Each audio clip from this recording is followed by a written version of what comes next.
가까이 왔느니라. 아멘. 우리 예수님은 완전한 분이셨습니다. 그분께서는 완전한 인간이기도 하셨지만 또 하나님이기도 하셨습니다. 자, 그런데 이제 그 완전한 하나님이시라면 기도할 이유가 뭐가 있을까 이렇게 생각을 하는데, 오늘 예수님의 모습을 보시게 되면 기도하는 장면에 대해서 등장을 하고 있습니다.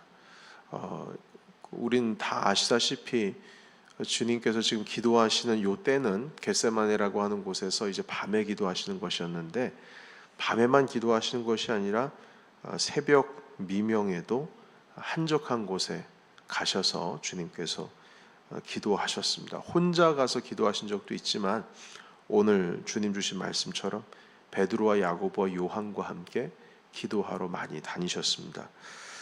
왜 주님이 기도를 하셨을까? 사실 이제 우리 예수님께서 하나님이시라면 기도가 필요할까? 뭐가 부족해서 주님이 기도할까? 주님께서는 돌을 떡으로도 만드실 수 있는 능력이 있으신 분이시고, 그리고 수많은 병자들 고치시고 기적도 베푸시고 오병이어처럼 수많은 기적들, 죽은 자도 살리시는 분께서 뭐가 부족해서 하나님께 구하고 주님께 뭘 해달라고 하는 이런 기도를 하실 수가 있을까, 이렇게 생각을 하게 됩니다.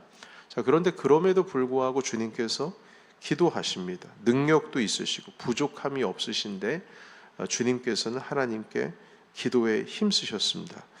여러분, 결론적으로 말씀을 드리자면 주님께서 뭔가 부족해서, 뭔가 필요해서 하나님께 기도했다기보다는 여기서의 기도는 어떤 무언가를 간구하거나 내 부족한 것을 채우는 기도가 아니라 하나님과의 친밀한 만남, 교제, 주님과의 그 깊은 관계 가운데로 들어가기 위한 기도였습니다. 한마디로 간구의 기도가 아니라 만남의 기도인 것이죠.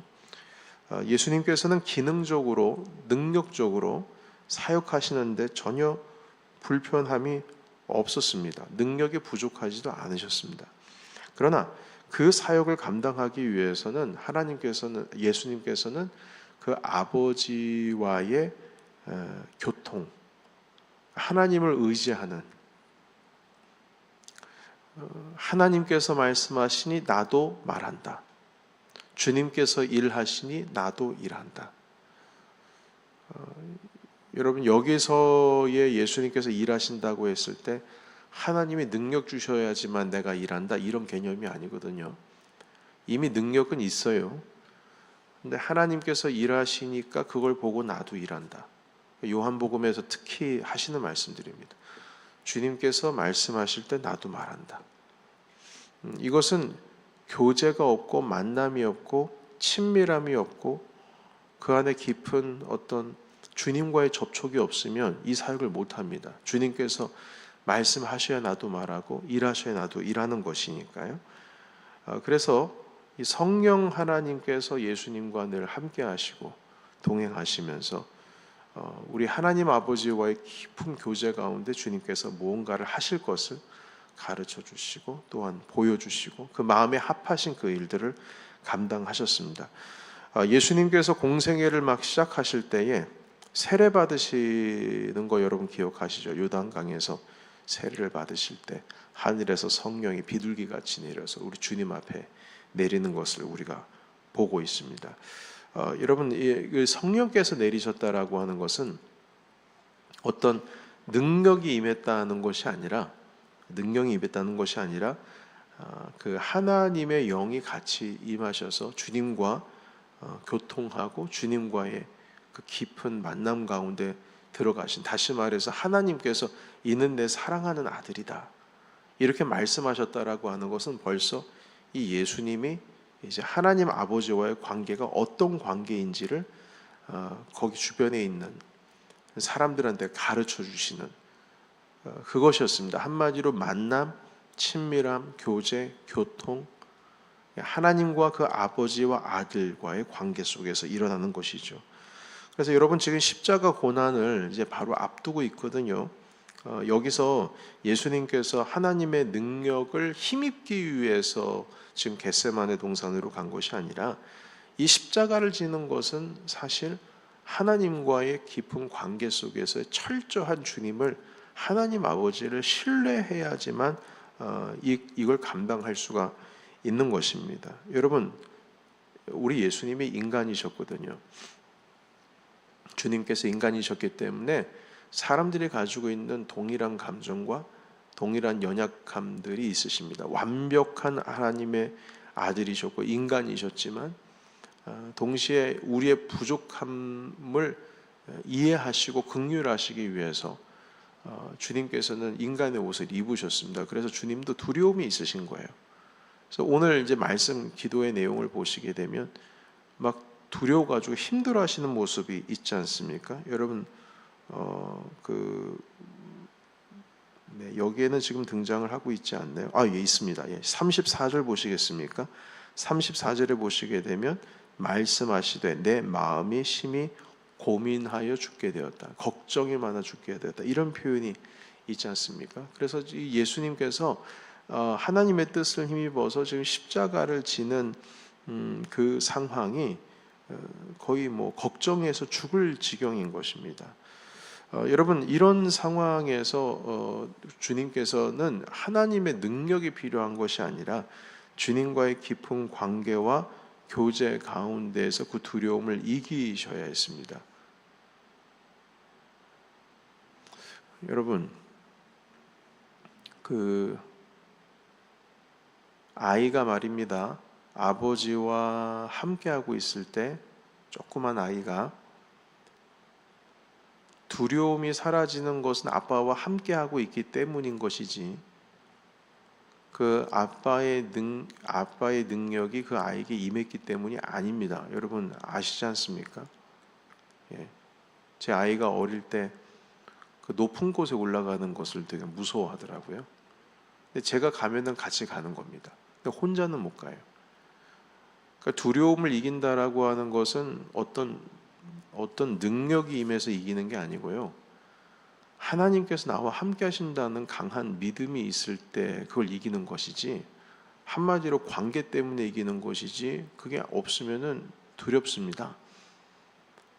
예수님께서는 지금 주님과의 깊은 관계로 지금 들어가시기 위해서 겟세마네 동산으로 올라가신 거예요. 그런데 제자들이 함께 깨어 있지를 못합니다. 여러분 이게 함께 깨어 있지 못하는 이유가 있습니다. 그 이유는 뭐냐면 제자들은 지금 무슨 일이 일어나고 있는지를 모르기 때문이죠. 얼마나 이 상황이 급박한지를 모르기 때문입니다. 그래서 잠이 오는 겁니다. 여러분 우리가 영적으로 잠이 들어 있으면요, 사실은 이게 잠이 들어 있는 이유가 하나님 아버지의 마음을 모르기 때문에 잠드는 겁니다. 주님께서 이 땅을 향해서 어떤 마음을 가지고 계시는지, 지금 나를 향해서 어떤 마음을 품고 계시는지 그걸 알면 영적으로 잠들 수가 없죠. 주님께서는 34절에 마음이 걱정해서 죽을 지경이라고 말씀하고 있는데 제자들은 잠이 들었습니다. 이유는 아버지의 마음을 모르기 때문입니다. 여러분 우리가 모르기 때문에 성령의 교통하심이 필요한 것이에요. 만약 우리가 모르면 움직이지 않습니다. 모르면 주님의 비전에 동참을 할 수가 없습니다. 모르면 그냥 마음도 편하고 다 편해서 잠이 스르르 오는 것이에요. 여러분 그러면 우리는 결국 도태되는 것입니다. 주님의 마음을 알아야죠. 알기 위해서는 우리가 깨어 있어야 됩니다. 깨어 있어야 되는 것이죠. 여러분 그래서 주님께서 오늘 주신 말씀들을 보시게 되면 깨어 있으라는 표현을 되게 많이 하십니다. 여러분 34절에도 깨어 있으라 하시고 37절에도 한 시간도 깨어 있을 수 없더냐, 38절에도 깨어 있어 기도하라 이렇게 말씀하고 계십니다. 여러분 그래서 우리가 아버지의 마음을 알고 친밀한 주님과의 관계 속에 있어야 우리가 일다운 일을 할 수 있는 것이죠. 근데 교회에서도 섬김에 나아갈 때 주님의 마음을 모르면은 그냥 내 뜻대로 그냥 살아가는 것입니다. 근데 주님께서 우리에게 사명 주실 때는 하나님과의 교제와 주님과의 만남과 하나님과의 깊은 이 관계가 설정이 안 돼 있고 그걸 모르면요, 여러분 우리가 하는 일들이 다 눈살집 부리는 일이 됩니다. 형태는 똑같아요. 뭐 주님의 일 같아 보이는데 그건 주님의 일을 하는 것이 아니라 내 일을 하는 거죠. 내 일. 여러분, 성령님의 역사하심이라고 하는 것, 우리는 성령 하나님을요, 능력 주시는 분, 그리고 힘 주시는 분, 내게 능력 주시는 자 안에서 내가 모든 것을 할 수 있다, 이런 말씀도 있으니까요. 어떤 우리가 성령님을 생각할 때 empowering 하는 거, 주님께서 뭘 능력 주시는 거, 이렇게 이해를 하고 있습니다. 그러나 성령님께서 능력 주시기 전에 핵심은 뭐냐면 성령님의 교통하심입니다. 여러분, 저기 목사님들이 예배 후에 축도를 할 때 말입니다. 예수 그리스도의 은혜, 하나님 아버지의 사랑, 그리고 성령님의 뭡니까? 교통하심입니다. 근데 성령님의 교통하심이 핵심인데, 목사님들 중에는 이게 뭐 감화, 감동하심, 뭐 능력 주심, 뭐 자유케 하심, 함께 하심, 뭐 이렇게 말씀하시는데, 더 중요한 건 교통하심입니다. 교통이 빠지면 다 끝나는 거예요. 교통이라고 하는 것은 서로 주고받는 만남, 교제를 의미하죠. 성령님의 교제하심이, 너희와 함께 교제하심이 영원히 함께할지어다, 이렇게 축도를 하고 있는데, 성령님은 교통하심이 핵심이에요. 물론 여러분, 예수님께서 승천하시고 제자들이 120명이 마가의 다락방에서 기도할 때에 다 성령 받고 복음을 전했지 않습니까? 그런데 그 사건에 대해서 주님께서 승천하시면서 우리 제자들에게 하신 말씀이 있어요. 사도행전 1장 8절에 오직 성령이 너에게 임하시면 너희가 뭘 받아요? 너희가 권능을 받고 그리고 예루살렘과 온 유대와 사마리아 땅끝까지 이르러 내 증인이 된다, 이렇게 말씀하셨습니다. 여기서 분명히 권능을 말하고 있습니다. 자, 그런데 이 권능이라고 하는 것이 단순히 능력을 의미하는 것이 아니라 관계에서 오는 능력입니다. 예를 들면 이런 것입니다.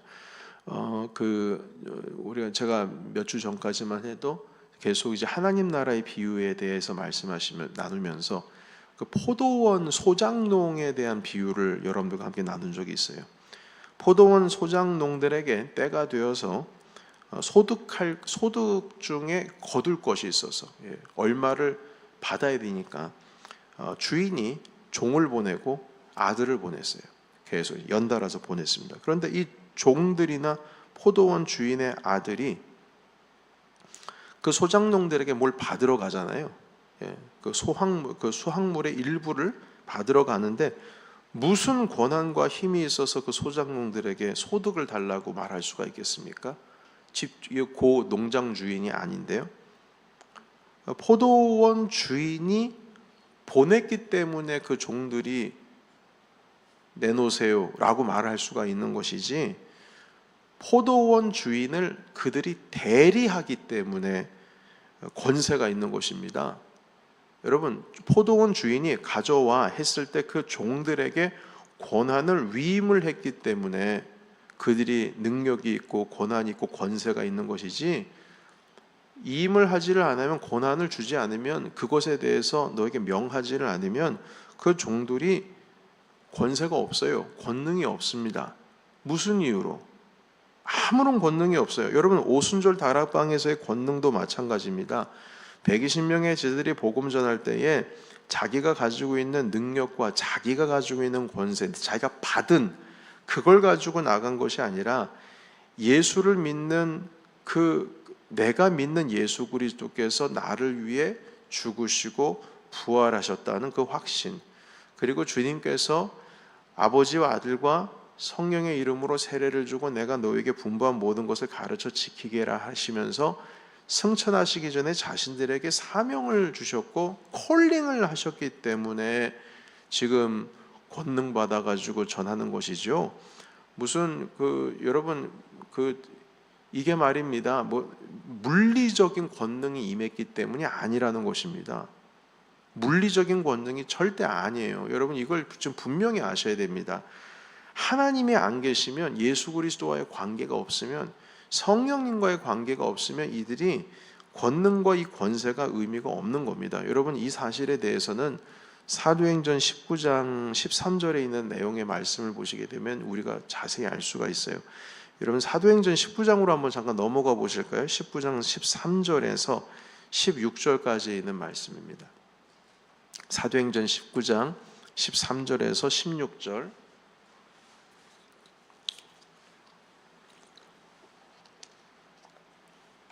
자, 이 내용을 보시면 사도 바울이 두란노라고 하는 곳에서 2년 동안 말씀을 가르치시는데 이런 일들이 일어났어요.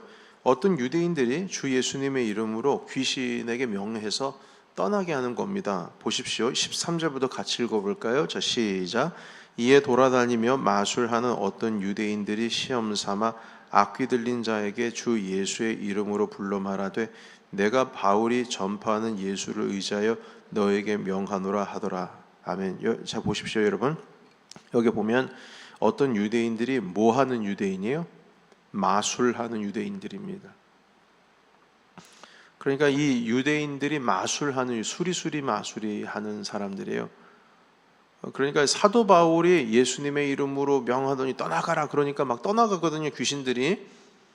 그러니까 자기도 마술하는 사람들인데, 요술을 부리는 사람들인데, 사도 바울이 예수님의 이름으로 명령해서 떠나보내네. 자기들도 한번 해보자 해가지고 주 예수님의 이름으로 하는 거예요. 자, 그리고 14절 보겠습니다. 14절입니다. 자, 먼저 13절에 보면 유대인들이 시험 삼아서 했다고 되어 있죠. 시험 삼아서 해보는 겁니다. 자기가 예수님의 이름을 빌리는 거예요. 자, 14절도 한번 읽어보십시오. 14절 시작. 유대의 한 제사장 스게와의 7 아들도 이 일을 행하더니, 한두 명이 한 것이 아니죠. 자, 15절 같이 읽겠습니다. 시작. 악귀가 대답하여 이르되 내가 예수도 알고 바울도 알거니와 너희는 누구냐 하며 16절. 악귀 들린 사람이 그들에게 뛰어 올라 눌러 이기니 그들이 상하여 벗은 몸으로 그 집에서 도망하는지라. 아멘. 여러분 여기 보십시오. 이들이 왜 안 됐습니까? 예수님의 이름으로 했는데 왜 안 돼요, 여러분? 예수님의 이름으로 하면은 다 돼야지 왜 안 되냔 말이에요. 왜 안 되냐고요? 왜? 도대체 왜 안 되냐고요? 그 이유는 이들이 주님과 아무런 관계가 없어요. 아무런 관계가. 예수님과 관계가 없어요. 마술하는 사람이고요. 대제사장의 아들이라고 하면 이미 율법주의에 빠져 있어가지고 예수님의 이름은 아는데 그 주님과의 관계가 거듭난 관계, 관계 아니면 내가 born again 해서 예수님을 믿는 관계가 아니라 철저하게 그들의 삶은 율법주의에 빠져 있고 마술이나 부리고 요술이나 부리는 이런 사람들이었다는 겁니다. 이들이 예수님의 이름을 의지합니까? 여러분 예수님의 이름을 갖다 대고 내가 예수의 이름으로 명하노니 물러가라 했을 때는 주님을 의지한다는 뜻이에요. 예수님을 의지해서 그 명령이 나가는 겁니다. 여러분 포도원 소장농들에게 이 종들이 가가지고 수확물을 내놓으라고 말한 것이 자기가 무슨 권세가 있어서 한 겁니까? 아니에요. 주인이 시켰기 때문에, 주인의 관계 때문에 그들에게 권세가 있는 것이지 뒤에 주인이 없으면 너 뭐냐? 네가 뭔데 왜 내가 수확물을 너한테 줘야 돼? 이렇게 된다고요. 관계가 핵심이라고요. 권세와 권능은 관계가 핵심이에요. 무슨 물리적으로 이게 장착이 되는 게 아니라는 겁니다. 여러분 십자가 목걸이 달고 다니면 귀신들이 떠나가요? 천만의 만만의 말씀이에요. 아니 십자가 목걸이 뭐 하고 뭐 성호를 긋고 뭐 성경책 가도 귀신아 떠나가라 그러면 됩니까? 여러분 전혀 그렇지 않습니다. 이 권세와 권능은요 관계에서 오는 거예요. 제가 들은 말이에요. 저희 대학교 다닐 때 들은 말인데 뭐 대학교 이제 저희 신학교 다니다 보면은 별의별 사역적인 이야기를 다 듣지 않습니까? 사역적인 얘기를 다 듣는데 어떤 그 시골에서 말입니다. 그 저 아랫마을에 어떤 사람이 귀신 들렸다고 그래가지고 그 교회에 목사님을 초청해서 예배를 드리러 이제 가는 겁니다. 성도들이 다 가는데 말이죠. 가가지고 이제 같이 거기서 예배를 이제 드리고 이제 축사를 하려고 그렇게 축교하려고 하고 있는데 이 귀신이 희죽희죽 하면서 벌써 목사님이랑 성도님들이 교회에서 떠날 때에 속으로 얘기하는 겁니다. 그 집안에 있는 식구들한테 그래 교회에서 지금 목사랑 누가 몇 명이 오는구만, 나 잡으러 하겠다고 오는구만. 아주 그냥 비아냥거리면서 희죽희죽거리는 겁니다. 결국 와가지고 찬송하고 이렇게 말씀 전하고 하면서 이제 죽기를 하려고 준비를 하고 있는데 기도 시간이에요.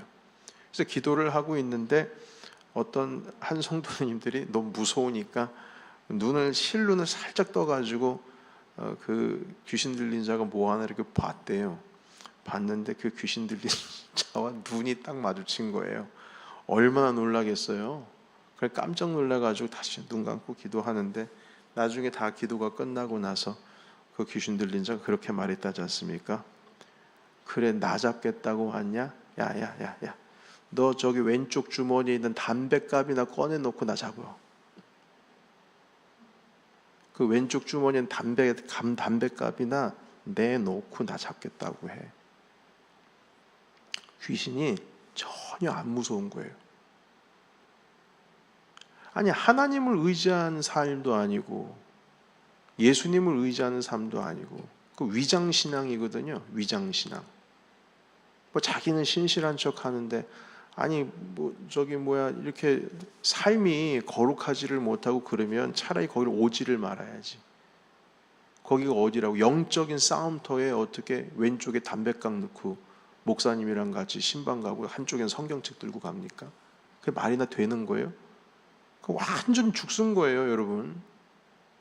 아니 뭐 귀신 잡으러 가는 게 그냥 뭐 놀러 가는 겁니까?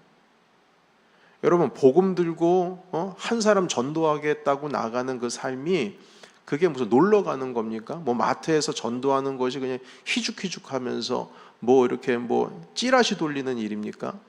여러분 복음 들고 가는 거예요. 권능이 임해야 되는데 그 권능이라고 하는 것은 성령님과 예수 그리스도와의 관계 속에서 나오는 것이지, 아니 내 인생의 내 삶이 주님과의 관계 속에서 별거 없는데 뭘 가지고 나가셔서 복음 전하시고 뭘 가지고 나서 귀신 잡겠다고 그러시는 건가요? 전혀 그럴 수 없습니다.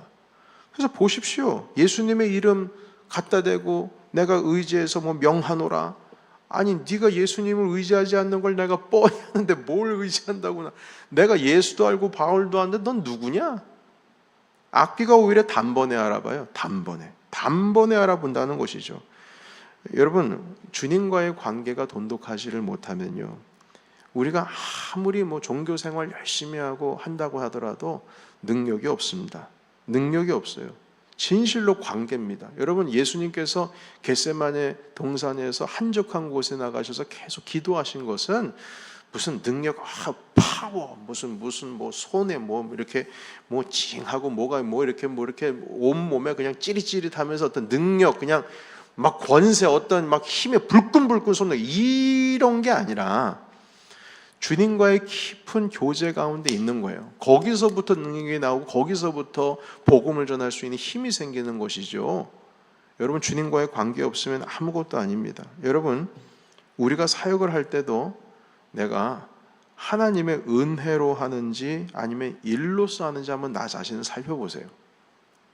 일단 사역을 하다가 불만이나 원망이나 막 사역을 하는데 뭐 재고 뭐 비교하고 말이죠. 벌써 그러면 이건 은혜로 하는 게 아니라 일로 하는 겁니다. 여러분 일로 하면은요 그냥 쓰러집니다. 하나님과의 관계, 예수님과의 관계가 멀어지게 되면 은혜로 주님의 사역을 하는 것이 아니라 일로서 하게 되는 거예요. 일로서 하게 되는 것입니다. 하나님과의 관계, 예수님과의 관계에 멀어지게 되면 그렇게 되는 것이죠. 하나님과의 관계의 힘으로 되는 게 아니라 내 힘으로 하는 거예요. 내 힘으로. 그러면 이게 일이 되거든요. 일로 하면은요 교회가 든든히 세워지지 않습니다. 교회는 은혜로 세워지는 것이지 일로 세워지는 거 아니거든요. 그런데 그 은혜라고 하는 것은 주님과의 관계 속에서 오는 거예요.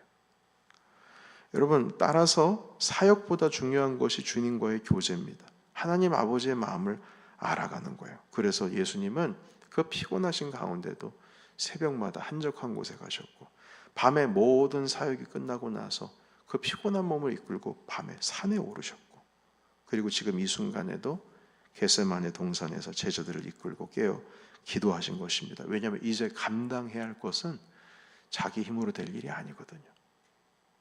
정말 아무 말 하지 않고 어린 양처럼, 도살장에 끌려가는 어린 양처럼 끌려가셔야 되는데 그게 자기 힘으로 되는 게 아니거든요. 하나님 아버지와의 깊은 관계와 그 신뢰 때문에 그걸 감당할 수 있는 겁니다. 여러분, 이 시간 스스로 한번 되짚어 봅니다. 나는 영적으로 깨어 있는가? 나는 아버지와의 관계 속에 있는가? 내가 기도하는 이 순간에도 내가 능력을 힘입게 원하는데 주님과의 깊은 교제와 관계에서 내 아버지의 마음을 알고자 하는, 내가 한 시간 깨어 있어 기도하고 있는가? 내가 주님 앞에서 진실로 내가 교회에서의 직책을 맡고 직분을 받고 있는데 이걸 일로 하고 있는가? 은혜로 하고 있는가? 잘 살펴야 될 것입니다. 여러분, 오늘 이 말씀을 통해서 하나님 나에게 은혜 베풀어 주시고 주님과의 깊은 관계 속에서 주님의 권세를 힘입게 하옵소서. 이렇게 우리 함께 음악에 맞추어서 기도하기를 원합니다. 기도하겠습니다. 살아계신 하나님 아버지, 오늘 주신 말씀 통해서